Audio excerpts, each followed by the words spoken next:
बलवीर सिंह जी, आप कहाँ से आए हैं? सर मैं बहुत से गोहद से। ये गोहद कहाँ पर है? सर भिंड जिले में पड़ता है। भिंड जिले में पड़ता है। गोहद की कुछ ऐतिहासिक पृष्ठभूमि के बारे में बताएं। सर गोहद का गवर्नमेंट जो फोर्ट टर्निंग से था, जिसको जाट राजा द्वारा निर्माण कराया गया था, और उस किले में जो 11 दरवाजे हैं वो वहाँ के स्थानीय गांव के नाम पर उनका नाम रखा गया है। किस राजा के द्वारा बनाया गया था? महासिंह जी, राणा महासिंह। राणा महासिंह। सिंहदेव ने बेसिकली सिंहदेव ने उसका शुरुआत किया था, लेकिन महासिंह ने कंप्लीट। एक वहाँ पर राजा लोकेल सिंह जाट हुए हैं सर, वो कौन थे? उनके बारे में मैंने गोहद के पास में ग्वालियर है।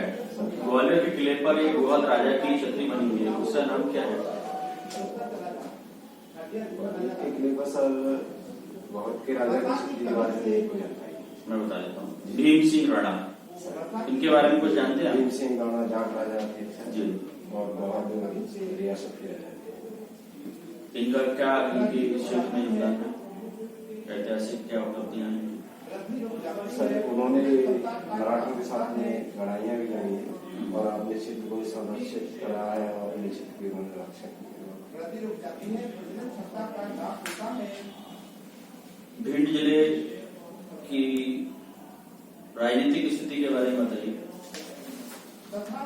भिंड जिले में सर इसलिए बहुत क्षेत्र लहंगाव क्षेत्र से OPS भदौरिया जी है और मंत्री हैं, और पटेल क्षेत्र से अरविंद सिंह भदौरिया जी है मंत्री, और गोहद में आपके कांग्रेस से देवाराम जाटव जी आते हैं, वो विधायक हैं। भिंड में कितनी तहसीलें हैं? 8 तहसीलें हैं। 8 तहसीलें। जी सर। सबसे लेटेस्ट कौन सी तहसील बनी है? सर ये हमारी का प्रपोजल अमाइन का प्रपोजल है। मतलब अभी वर्तमान में हमारी तहसील नहीं है, सर घोषित कर दिया गया। वर्तमान में आप पटवारी पद पर पदस्थ हैं। ये पटवारी जो पद है वो ऐतिहासिक दृष्टि से कब से बना है? सर ये शेरशाह सूरी के टाइम से इसकी शुरुआत हुई है। उसके बाद अकबर के टाइम पे, राजा टोडरमल के टाइम पे ये ऐसे चलता रहा, और अंग्रेजी शासन के टाइम पर भी ये बना रहा। क्या काम होता है इसका? इसका सर मेनली काम होता है भूमि से संबंधित जो भी दस्तावेज होते हैं उनका संरक्षण करना, रखरखाव करना, अपडेशन करना, और किसानों को, अपने हक के लगाने वाले कृषकों को उनसे संबंधित जो भी उनके अपडेशन है उनको समय समय पर करते हैं। ये पटवारी की भूमिका पंचायती राज में किस तरह से परिवर्तित हुई है? पंचायती राज की अवधारणा सर सर्वे संविधान संशोधन के तहत आई। उसके बाद पटवारी जब शुरू से है तो उसको बेसिकली पहले हल्कों में विभाजन था, पंचायत के स्तर पर अभी पटवारी को एक पंचायत पे एक पटवारी को पदस्थ किया गया है। नहीं, ये तो बेसिक काम तो करता ही है, लेकिन पंचायती राज व्यवस्था के अंतर्गत इसको क्या विशेष भूमिका दी गई है? सॉरी सर, मैं कनेक्ट नहीं कर पाया। आपने जो है अपना ग्रेजुएशन जीवाजी यूनिवर्सिटी से किया है 2006 में सर, और आज हो गया 2022, तो इतने लंबे समय तक आपने क्या किया? सर मैं सेना में थे। आप किस पद पे थे? सर हवलदार से। तो इसमें मेंशन क्यों नहीं किया? इसमें कहीं मेंशन होना चाहिए। आपने पटवारी का तो किया है, लेकिन सेना की में जो भर्ती है उसके बारे में कुछ दिखाई। तो सेना में कौन सी कोर, कौन सा डिवीजन, कहाँ तैनात रहे, उसके बाद पृष्ठभूमि के बारे में थोड़ा सा बताइए। सर मैं राजपूत रेजिमेंट सेंटर में था, और 23 राजपूत में मेरा पोस्टिंग था, और पूरा मेरा जो भी कार्यकाल रहा वो 23 राजपूत के तहत था सर। सर्वप्रथम मेरी पोस्टिंग सर नौसेना सेक्टर में हुई थी। तत्पश्चात मेरी अयोध्या में पोस्टिंग हुई सर। उसके बाद उड़ी सेक्टर, और उसके बाद गुरदासपुर पंजाब, इस टाइप से सर मेरा पोस्टिंग है। सेना से एडमिनिस्ट्रेशन में कराने का क्यों आपने इतने लंबे समय सेवा देने के बाद सोचा? सर सेना में प्रमोशन का ही रहता है, वैकेंसियाँ कम होती है, लोग ज़्यादा होते हैं तो प्रमोशन की चांसेस कम रहते हैं। तो कुछ ऐसा होता है कि अगर आपने आगे प्रमोशन अगर अच्छा नहीं मिल रहा है तो अगर समय से अगर आकर के, और मैंने सोचा कि मैं जाके सेवक बनूं और समाज की सेवा करूं। तो सेवा तो वहाँ भी होती है, देश की सबसे बड़ी सेवा जी सर, देश की सेवा हो रही थी, लेकिन उसमें आगे अनिश्चितताएं थी, प्रमोशन ना मिलना और कुछ पारिवारिक पृष्ठभूमि, इस वजह से सर मैंने VRS। सर आपने पटवारी क्यों चुना? सर ये सर मुझे ऐसा लगता है कि सेना का पद ज्यादा बड़ा है पटवारी। जी सर, वो सर एक्चुअली में मैं जब आया यहाँ पे रिटायर होने के बाद तो मैंने PSC के लिए अप्लाई किया तो मैथ्स में मेरा नहीं निकला था सर। उसी टाइम पे मैंने पटवारी दिया हुआ था तो पटवारी दिया निकल गया था सर। तत्पश्चात मैंने एक ऑप्शन के रूप में पटवारी को चुन लिया कि जब तक मैं सर्विस में रहती जिससे आर्थिक कमी न झेलनी पड़े और मैं अपनी तैयारी कंटिन्यू कर सका। क्या क्या कार्य होता है पटवारी? पटवारी का सर बेसिकली कार्य वही है कि जो भी रिकॉर्ड है उसका संधारण करना, खेती किसान से संबंधित जानकारियां रखना, आपदा के समय पर सहायताएं पहुंचाना और कृषकों को उनकी भूमि से संबंधित दस्तावेज उपलब्ध कराना, नामांतरण वगैरह ये सारी कार्रवाई है। जो पटवारी का कहा जाता है कि जिलाधिकारी और पटवारी जो है सबसे ज्यादा, आपको क्या लगता है करप्शन पटवारी के स्तर पे बहुत है? सर आजकल देखने में ऐसा सुनने में आता है कि कहीं पटवारी ने ऐसा कर दिया, भ्रष्टाचार है, ये है वो। सर मैं मान सकता हूँ कि ऐसा हो सकता है, व्यवस्था में खामियां रह सकती हैं, हो सकती हैं, लेकिन ऐसा नहीं कहा जा सकता कि सभी जगह एक जैसा होगा, सब लोग एक जैसे होंगे। तो कुछ लोग कैसे सुधार करें? आप ऐसे मान लो आप कहीं SDM बनते हैं, सुधार कैसे करेंगे कि जो पटवारी के स्तर पे जो इतना करप्शन है, ग्रामीण कृषक बहुत परेशान रहते हैं, पैमाइश का जो इतना सारा तामझाम है उसमें कैसे दूर किया जाए? सर मैं अपने स्तर पर सबसे पहले तो क्या अपने तहसील में अपने अनुभाग में एक हेल्प डेस्क का निर्माण करवाएंगे जिस पर लोग डायरेक्ट आकर के अपनी समस्याओं के बारे में पूछताछ कर सकें। अगर उनको नामांतरण कराना है तो नामांतरण के बारे में वो वहाँ पर उस हेल्प डेस्क से पूछ सकें क्या प्रक्रिया है। तो बना हुआ ये हेल्प डेस्क तो सब जगह बना हुआ है, लोगों एप्लीकेशन देते हैं, समस्या आया पूछा नहीं हुआ, समाधान तो होता नहीं है। ब्यूरोक्रेसी में एक के ऊपर एक बिठाने से कोई समाधान नहीं होता। कैसे करोगे? क्या है आपके पास, क्या विजन है कि हम आपको SDM अगर आप चयनित होते हैं तो क्या विजन है, क्या तरीका है कि उस स्तर पे बिल्कुल डाउन टू अर्थ वाला जो है, मतलब पब्लिक का डायरेक्ट इंटरेक्शन का लेवल है पटवारी, कैसे दूर करोगे? और आपने क्या क्या देखा इस बीच पटवारी का? कितने साल से कार्यरत है पटवारी?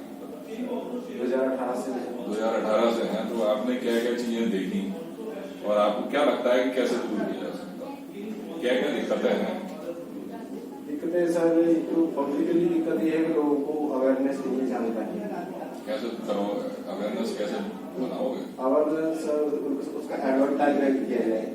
लोग आप पढ़े लिखे क्या करोगे? एडवर्टाइजमेंट मतलब क्या? न्यूज़पेपर में न्यूज़पेपर और वैसे भी अपन करवा सकते हैं उसका एडवर्टाइजमेंट। आजकल सोशल मीडिया का जमाना सर उस टाइप से भी करा सकते हैं। ज्यादातर लोग तो अनपढ़ हैं, वो तो नहीं समझ पाएंगे, लेकिन जो कैसे समझाना, उनको भी समझाना जिम्मेदारी असली तो उनको ही समझाना है। पढ़ा लिखा वो तो अपने समझदार है, खुद ही अपने आप को समझता है, उसको कैसे करोगे?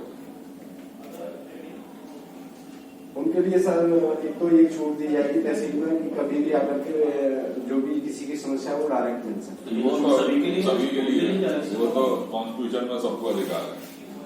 क्या आप रोकते हैं लोगों को मिलने से? जी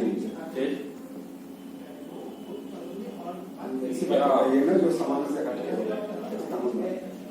तो सामान्य है, ये तो जनरल एडमिनिस्ट्रेशन हम देखते हैं ये कर दिया वो कर दिया, लेकिन क्या विजन है हम आपको चयन क्यों करें? ऐसे अभ्यर्थियों का चयन किया जाए कि जो डाउन टू लेवल तक। सर उसमें एक चीज ये हो सकता है कि अगर करप्शन से संबंधित कोई भी सूचना मिलती है तो जो भी पटवारी है उनको दंडित किया जाए। उस क्षेत्र के जो भी पटवारी है अगर ऐसा होता तो दंड जो है ना, देखिए पटवारी या इतनी सारी एजेंसीज हैं, इतने सारी शिकायतें आती हैं, उनको दंड भी मिलता, लेकिन नहीं सुधर, नहीं मान। सिस्टम वही चल रहा है, एडमिनिस्ट्रेशन का जो सिस्टम है वही कार्यरत है। इन चीजों से कोई फर्क नहीं आता। दंड पुरस्कार का प्रावधान तो पहले से भी चला रहा है, अभी भी है, लेकिन ऐसा क्या किया जाए? ऐसा हो सकता है कि हल्का लेवल पर एक उनका ऑफिस नियुक्त किया जाए और वहाँ पर पूरी मॉनिटरिंग की जाए। तो अभी हल्का लेवल पर उनका ऑफिस नहीं होता है? नहीं होता है, कई हल्कों में नहीं होता है। नहीं, कई हल्कों में नहीं होता है, पटवारी नहीं बनाते। स्कूल पे बैठते हैं सर वो, ऐसा कोई ऑफिस निश्चित नहीं है। तो क्या है कि लोगों से कहीं भी जा करके मिलना, तो उस चीज में क्या है उनका वो एकदम से डायरेक्ट सामने नहीं आ पाते, तो उस चीज से वो डरते नहीं है। कौन नहीं डरते? जो लोग करप्शन करते हैं वो लोग नहीं डरते। अच्छा, ऑफिस बन जाएगा? ऑफिस बन जाएगा तो वहाँ प्रॉपर मॉनिटरिंग होगी ना sir, by CCTV proper monitoring होगी। एक चीज मैं आपको बता दूं, एक एडमिनिस्ट्रेशन में एक हायरार्की के ऊपर एक और बना दिया जाए सिस्टम, उससे एडमिनिस्ट्रेशन में करप्शन दूर नहीं हो सकता सर। ना कभी हुआ ना हो सकता। आप मुझे अपना विजन बताओ कि एडमिनिस्ट्रेशन में क्या ऐसा आमूल परिवर्तन लाया जाए कि इससे जो है लोगों की परेशानियां दूर हो, करप्शन। मैं आपसे बेसिक सी चीज पूछ रहा हूँ, आपका क्या विजन है? ये तो एडमिनिस्ट्रेटिव की चीज है कि आपने एक हेल्प डेस्क बना दी, एक ऑफिस। ब्यूरोक्रेसी क्या करती है कि अपने आप को ना फैलाने का काम करती है। एक और ऑफिस बना दिया, एक और जो है एडमिनिस्ट्रेशन में ऊपर आदमी बैठा दिए, इससे करप्शन नहीं दूर हो सकता, इससे करप्शन और दोगुना हो जाता है। क्योंकि अभी पटवारी साहब इनकी जगह जगह घूमते हैं, फिर एक ही जगह बैठे रहेंगे और कहेंगे हमारे पास सभी लोग आए, ऑफिस बनाने से होगा। पटवारी साहब कहते हैं हमारे ऑफिस में आओ, जबकि उनकी जिम्मेदारी क्या है? हल्का में जाके घूम करके इनके सारे काम को करना, नहीं? अच्छा बताएंगे, एज ए पटवारी आपने ग्रामीण क्षेत्र में 3 साल से काम किया और आपकी पृष्ठभूमि ग्रामीण क्षेत्र की है, तो ग्रामीण क्षेत्र की मुख्य समस्याएं क्या है? सर सबसे बड़ी समस्या शिक्षा। अगर व्यक्ति शिक्षित है तो अपने सारे विकास कर सकते हैं, अगर शिक्षित होगा तो रोजगार होगा। मुझे लगता है कि शिक्षित बेरोजगारी यहाँ ज्यादा है हमारे इंडिया में, तो पढ़े लिखे लोग बेरोजगार ज्यादा है ग्रामीण क्षेत्रों में, जैसे कम पढ़े लिखे लेकिन वहाँ बेरोजगारी कम। जी सर, लेकिन अगर वो पढ़े लिखे तो फिर भी कोई अपना धंधा, कोई निवेश कुछ न कुछ वो कर रहे हैं। ज्यादातर नहीं, पढ़े लिखे लोग कुछ नहीं कर पा रहे हैं, बिना पढ़े लिखे लोग तो कुछ भी कर लेते हैं, कोई भी छोटा से छोटा काम नहीं कर लेते हैं। पढ़ लिख जाता व्यक्ति छोटा काम नहीं करना चाहता, और बड़े काम है नहीं हमारे। अभी आपने देखा हो कि बेरोजगारी की जो रेट है हमारे यहाँ, जो डेटा है वो सबसे ज्यादा है मैक्सिमम इस समय, यानी आजादी से लेकर के आज तक सबसे ज्यादा बेरोजगारी शिक्षित बेरोजगारी है। और ये तो सब समस्या कौन हुई? सर आजकल युवा उस टाइप का नहीं है कि भाई शिक्षित है तो वो छोटा काम नहीं करेगा। आजकल छोटा काम भी कर रहे हैं लोग, ठेले भी लगा रहे हैं लोग, और उसके साथ में अपना आगे का प्रोसेस भी कर रहे हैं। सब मैं देख पा रहा हूँ कि आपने हाई स्कूल आज से किया है, फिर अरे ये साइंस से हाई स्कूल है, साइंस से इंटर है, लेकिन जब आप ग्रेजुएशन में आए हैं तो अपना टेक चेंज कर दिए हैं, आपने सिंपल ये ग्रेजुएशन किया है। आज का सब्जेक्ट का ऐसा क्यों? सर ऐसा इसलिए क्योंकि मैं अपनी स्टडी के लिए समय कम निकाल पाया, सेना में रहते हुए मैंने आगे का एजुकेशन किया, इसलिए इंटर बेसिस पर ही आपकी। जी सर, मैं BA सेकेंड ईयर में। और एक चीज और मैं देखा हूँ कि आप हाई स्कूल में 54% समथिंग, फिर इंटर 45 और ग्रेजुएशन में 43, तो लगातार व्यक्ति प्रगति करता है और आपका लगातार यहाँ पे पतन हो रहा है। जी सर, वो सर कुछ पारिवारिक स्थितियाँ थी, छोटे भाई थे, उनकी कुछ समस्याएं थी, आप लोग 5 भाई हैं, तो उनको एजुकेशन देना, उनको पढ़ाने लिखाने की जवाबदारियां, कुछ जिम्मेदारियां मेरे ऊपर। आपको अपने लिए समय आपका निकाल पाते? जी सर। अच्छा, ये है कि आपका सब्जेक्ट है हिंदी साहित्य, समाजशास्त्र और अर्थशास्त्र, ठीक है, तो भारत के किसी समाजशास्त्री का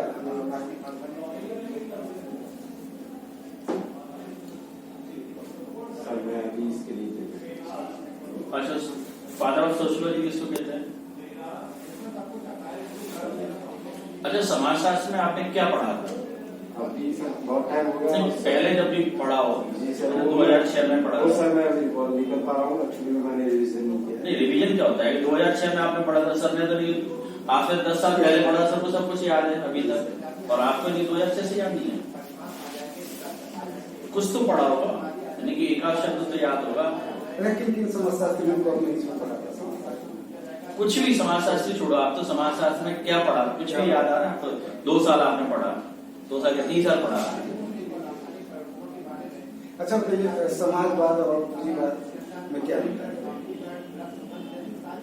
समाजवाद जो समाज को आगे रखता है, पूंजीवाद जो अर्थव्यवस्था के बारे में ज्यादा सोचता है, वो अर्थव्यवस्था समझता है। अपने यहाँ पे दोनों का कॉन्सेप्ट विकसित है, समाजवाद और पूंजीवाद दोनों को लेकर के अपना इंडिया ग्रो करता है। जहाँ तक मैं समझ पा रहा हूँ, आप ठीक से डिफाइन नहीं कर पा रहे। आप एक बार और इससे अच्छा प्रयास करिए कि पहले आप समाजवाद को डिफाइन करिए, फिर पूंजीवाद को डिफाइन करिए, तो फिर ये तो बात आएगी कि ये तो पहले तो आप पूंजीवाद को ठीक से समझाइए। अच्छा ये बताइए, आपने समाजशास्त्र में विवाह पढ़ा हुआ है, मैरिज है ना, पढ़े? तो विवाह क्या होता है? विवाह दो व्यक्तियों के बीच में आत्मीय संबंध बनाने के लिए एक पारंपरिक प्रणाली है जो कि अभी भी चली आ रही है और आगे भी चलती रहेगी। उससे एक परिवार बनता है। अच्छा, हिंदू विवाह क्या है? हिंदू विवाह जो संस्कारों के हिसाब से और दो परिवारों के बीच में मिलन होता है। और मुस्लिम विवाह में क्या होता है? मुस्लिम विवाह में बेसिकली होता है, मुस्लिम विवाह में भी यही होता है, हिंदू विवाह में भी यही होता है? उनमें तलाक का कुछ सिस्टम है। तलाक का सिस्टम तो यहाँ भी वो तो विवाह विच्छेद की बात हो गई ना, वो तो बात विवाह की है। यहाँ तक मेरी जानकारी है, वहाँ पे समझौता होता है। जी सर। अच्छा, अभी तलाक की आपने बात की, तो 3 तलाक का ये कानून क्या है?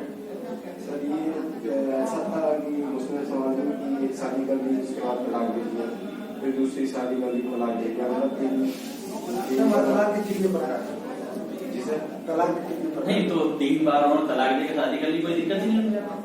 अभी तो कानून बन गया है सर। इसके लिए थोड़ी बन गया है, नहीं तलाक नहीं तो इसके लिए थोड़ी है।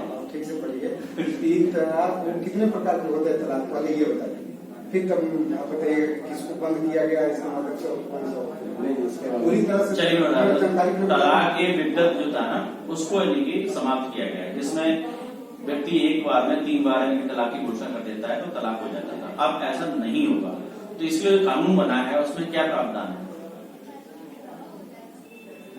अभी वो सर अवॉइड कर दिया गया, बंद कर दिया गया आगे से। नहीं तो जो नया कानून बनाएगा उसमें क्या प्रावधान है? इतना डिटेल में समझ में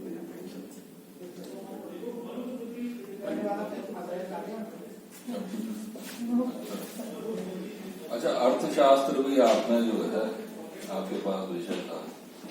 आजकल एक नई टेक्नोलॉजी विकसित हो रही है, ब्लॉकचेन टेक्नोलॉजी। क्या होती है?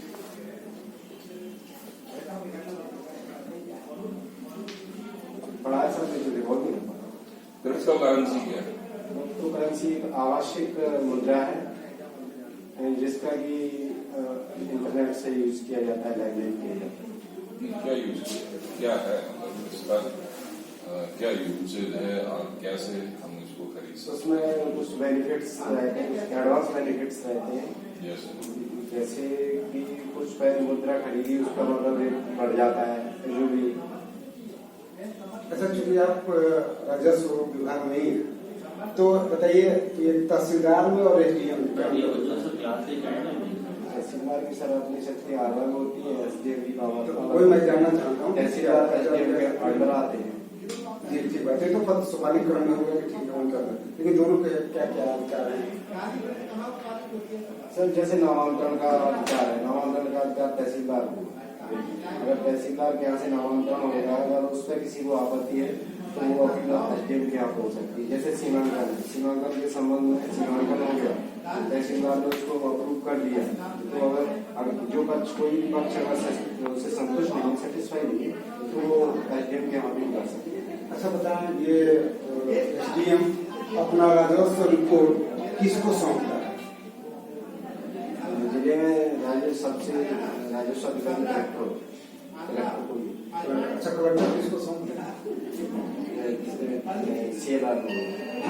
सीएलआर मोड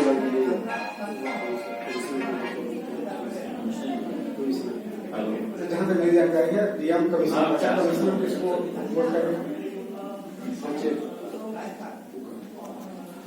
अच्छा ये जी सचिव किस सचिव तो बहुत होते हैं। राज्य सचिव तो मैं वही पूछ रहा था आपसे कि अर्थशास्त्र भी चूंकि आपका एक ग्रेजुएशन में रहा है, तो क्रिप्टो करेंसी के बारे में आप जो कह रहे हैं वो बिल्कुल भी सही नहीं है। और कौन कौन सी क्रिप्टो करेंसी अभी प्रचलन में है, उनके नाम बताइए। सर इतना डीपली भी बात ही तो जनरल सर इतना ही मालूम है। और अभी बजट में क्या प्रावधान है क्रिप्टो करेंसी का? उसमें ये किया गया सर, उस पर 30% टैक्स दिए गए कौन सा टैक्स? क्रिप्टो करेंसी पे जो भी उनको कौन सा टैक्स? प्रॉफिट होगा उसके ऊपर। मतलब उसको क्या कहते हैं? सर एसडीओ की हिंदी क्या होती है? सब डिजिटल ये तो ये तो आपने उसका वो कर दिया ना, अनुभाग बता दिया, उसका हिंदी बता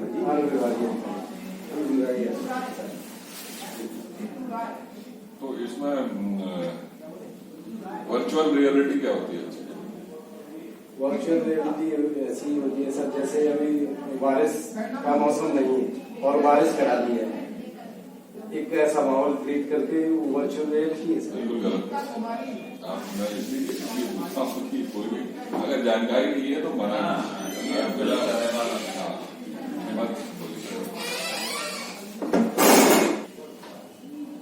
प्राइमरी मार्केट क्या होता है?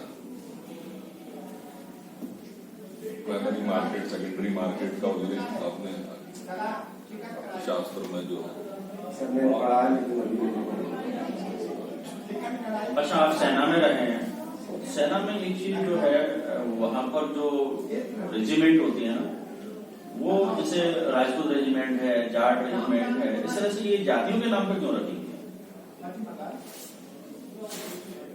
ये सर अंग्रेजों के समय से चला आ रहा है ऐसा कुछ, मतलब क्षेत्र विशेष से जाति विशेष से उनको मतलब उनका मतलब लड़ने का तरीका और उनका कार्य करने की शैली, इस वजह से उनको अलग अलग डिफाइन करते हैं। फिर क्षेत्र उनका कुछ कौशल। सर ये आपका साहित्य हिंदी साहित्य भी रहा है, तो आपका प्रिय कवि कौन है? कबीर साहब की कोई पंक्ति सुनाए? कबीरा तेरी झोंपड़ी गल कटने के पास, कबीरा तेरी झोंपड़ी गल कटने के पास। अच्छा और कोई दूसरी? कबीरदास की ये समाज सुधार में क्या भूमिका है? कबीरदास जी का समाज सुधार में क्या भूमिका है? जब देश स्वतंत्रता की वीडियो में था उस समय कबीरदास जी ने देश को उबारने के लिए और अध्यात्म की तरफ ले गए और काफी लोगों को जो गर्भ में जा रहे थे लोग उनकी वीडियो में थे, उनका मनोबल, उनका मानसिक स्तर। तो वो तो राजनीतिक बात हो गई, बढ़ाने बात मैं सामाजिक समाज को मैंने कॉल कर दिया था। रीतियों से बाहर निकाला, मैंने कॉल कर दिया था। रीतियों से बाहर निकाला, अच्छा क्लास तक की छोड़ी है, तब तो इस पर उन्होंने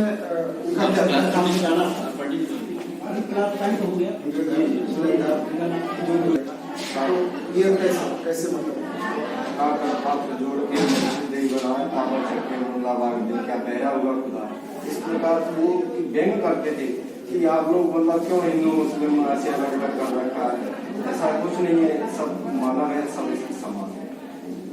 इस तरीके से वो समाज में अपनी प्रेरणा है, अपने लोगों के माध्यम से जन जन तक ये चीज फैलाना चाहते हैं। और ये जहाँ तक मैं समझता हूँ कि लोकनायक दत्त का स्मरण को भी ये समाज सुधारक को भी है, तो उनकी क्या भूमिका है? वो एक कैसे सामाजिक कार्य करते हैं? सर जयप्रकाश नारायण बहुत अच्छे समाज सुधारक रहे हैं सर, उन्होंने बहुत सारे कार्य ऐसे किए जो बहुत सारे अच्छे अच्छे, जैसे बहुत सारे हैं। जैसे मैं आपको अपने भिंड जिले के बारे में बताना चाहूँगा कि जो डॉक्टर मोहर सिंह थे, मोहर सिंह गुजर थे, और उनके साथ में 150 लोगों को उन्होंने आत्मसमर्पण करवाया। जेपी ने जी काम पर 1912 काम पर करवाया। ये सब लोगों को करवाया। अच्छा, पहली बार भी जेपी ने करवाया था, फिर दूसरी बार कब हुआ था और किन डाकुओं ने समर्पण किया था? माधव सिंह वगैरह और भी ये तो 72 का हुआ। उसके बाद भी जो है सब लेके मलखान सिंह जी सर, फूलन देवी का ये कब हुआ था काम? इसके बाद जो है ये नहीं अच्छा ये बताओ समझ क्या उसमें? सर समझ किसी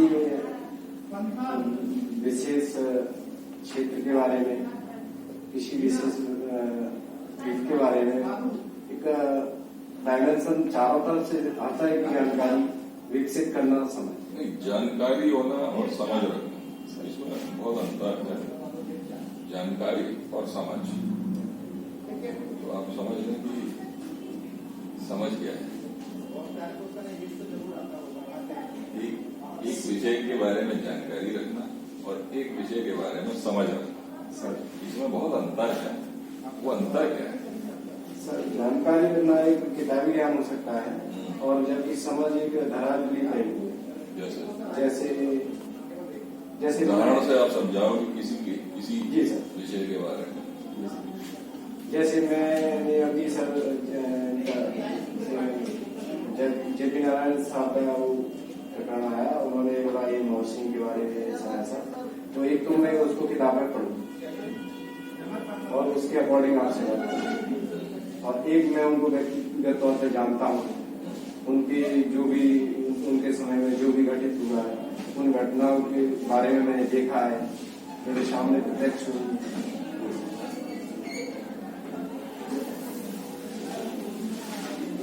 अच्छा, यदि आपको खेल अधिकारी बना दिया जाए तो आप यानी कि ग्रामीण युवाओं का कैसे विकास करेंगे खेल के संदर्भ में? सर सर्वप्रथम मैं एक स्टार्टिंग में एक रैली का आयोजन करूंगा, जिसमें अपने क्षेत्र के समस्त युवाओं को पार्टिसिपेशन के लिए विविध खेलों में आमंत्रित करूंगा। उसके बाद उनमें से मैं उनका सिलेक्शन करूंगा। तत्पश्चात जो बच्चे लायक हैं, जिनका किसी चीज में विशेष इंटरेस्ट है, उससे संबंधित मैं अलग स्पोर्ट्स टीचर नियुक्त कर दूंगा उनके लिए, और उनको अंतर्राष्ट्रीय स्तर की प्रतियोगिता में भाग लेने के लिए प्रिपेयर करूंगा, तैयार करूंगा।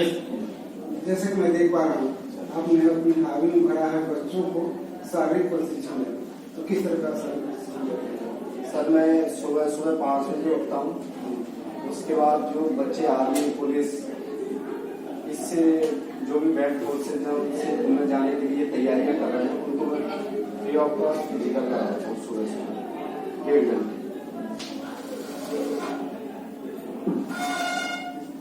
आपने लिखा है कि गरीब और वंचित शिक्षकों की सहायता करना, ये कैसे सहायता करते हैं?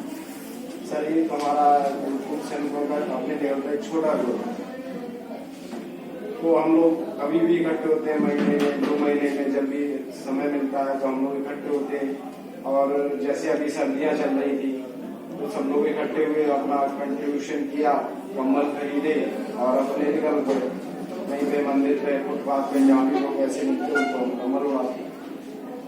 और अच्छा, ये अगर आप एसडीएम तरह का चयन हो जाता है सर, जब आप कहीं किसी सम्मेलन में आप सदस्य हो जाते हैं, फिर वहाँ पर जो भी सरकारी स्कीमें आती है, जनरली ये है कि आपको आधार कार्ड चाहिए सर, तो नियम ये कहता है कि आधार कार्ड रहेगा तभी जो आप सेवाएं दे पाएंगे, या उस सेवा के लिए जो भी जरूरी डॉक्यूमेंट चाहिए वो रहेगा तभी आप दे पाएंगे। लेकिन कोई ऐसा समाज का निर्बल गरीब वो है, गरीब वर्ग का कोई व्यक्ति है जिसके पास सारा डॉक्यूमेंट्स नहीं है, लेकिन लाभार्थी है डॉक्यूमेंट्स नहीं, आप क्या करें? सर ये चीज एक्चुअली कोरोना काल में देखने में आई थी कि जो लोग मतलब यहाँ एमपी के हैं कि गुजरात में कहीं भी वो काम कर रहे हैं तो वो राशन से वंचित रहे थे क्योंकि वो राशन के हकदार थे। तो इस चीज के संबंध में सर एक आधार का जो सिस्टम चल रहा है उससे क्या है हर जगह जैसे आपने यहाँ पे बीपीएल बनवा लिया तो दूसरी जगह बीपीएल नहीं बनवाना पड़ेगा, आपका वही बीपीएल वो चीज चल रही है और आगे आने वाले समय में ऐसी भी समस्या रहेगी। ड्रोन टेक्नोलॉजी का आजकल बहुत उपयोग हो रहा है पटवारी क्या है जी सर, ड्रोन टेक्नोलॉजी का पटवारी विभागों में बहुत ज्यादा उपयोग हो रहा है। क्या है, क्यों यूज हो रहा है, गवर्नमेंट क्या चाह रही है? सर जैसे आपदा आ गई, आपदा का सर्वेक्षण करना तो कई ऐसी ट्रेन होती है, कई ऐसी जगह होती है जहाँ पर व्यक्तिगत तौर पर नहीं पहुंचा जा सकता है और त्वरित नहीं हो सकता है, तो उसके लिए ड्रोन तकनीक का यूज किया जा रहा है। आपदा का तुरंत सर्वे करना, असर सर्वे करना है, तुरंत सर्वे हो जाएगा और जल्दी से जल्दी पैमाइश में तो हो रहा है। सरकार जो है प्रत्येक पैमाइश में ड्रोन टेक्नोलॉजी का उपयोग कर रही है। कहाँ आपने कुछ किया है इसमें? नहीं सर, आपने कुछ कहा? पटवारी को कंप्यूटर का ज्ञान होता है? जी नॉर्मल कंप्यूटर का ज्ञान होता है जी सर, जैसे अमल वगैरह करना है, किसी भी खाते का असाइनमेंट होना, कोई उनके पिताजी का हो गया तो उनका नाम चढ़ना, तो वो चीज ऑनलाइन चढ़ना। अच्छा ये बताएं, ये जो ईवीएस सर्टिफिकेट होता है तो इसमें क्या मापदंड है? पटवारी की गलती सर ईडब्ल्यूएस सर्टिफिकेट में 10% आरक्षण दिया हुआ सरकार ने जरूर करेगा। उसका सर 5 एकड़ भूमि और 1000 स्क्वायर फीट का प्लॉट, 1000 स्क्वायर फीट का प्लॉट या फिर फ्लैट और सर 8 लाख रुपए नहीं, प्लॉट साइज का कुछ अलग है। 1000 स्क्वायर फीट का तो फ्लैट है, 1200 प्लॉट का क्या है? 1200 वो सर अलग अलग है, मतलब नगरीय क्षेत्र में हाँ क्या है, ग्रामीण क्षेत्र में क्या है? नगरीय क्षेत्र में 1000 है, ग्रामीण में 1200 प्लॉट साइज सर। ये खसरा खतौनी क्या होता है? सर ये खसरा खतौनी भूमि से संबंधित डॉक्यूमेंट है जिनमें भूमि का जो भी नंबर होता है उनसे संबंधित जानकारी, कृषक से संबंधित जानकारी और भू राजस्व से संबंधित जानकारी। दोनों में क्या डिफरेंस? खसरा खतौनी में सर सारे नंबर आ जाएंगे और खसरा में पार्टिकुलर नंबर आएगा। जैसे आपका सर्वे नंबर 10 तो खसरा निकालोगे सर्वे नंबर 10 का तो 10 का ही रहेगा। और खतौनी में सर जितने भी उस काश्तकार के नंबर्स होंगे, जितने भी सर्वे नंबर होंगे, जैसे 10 हुए, 5 हुए, सारे नंबर उसके एक साथ आ जाएंगे।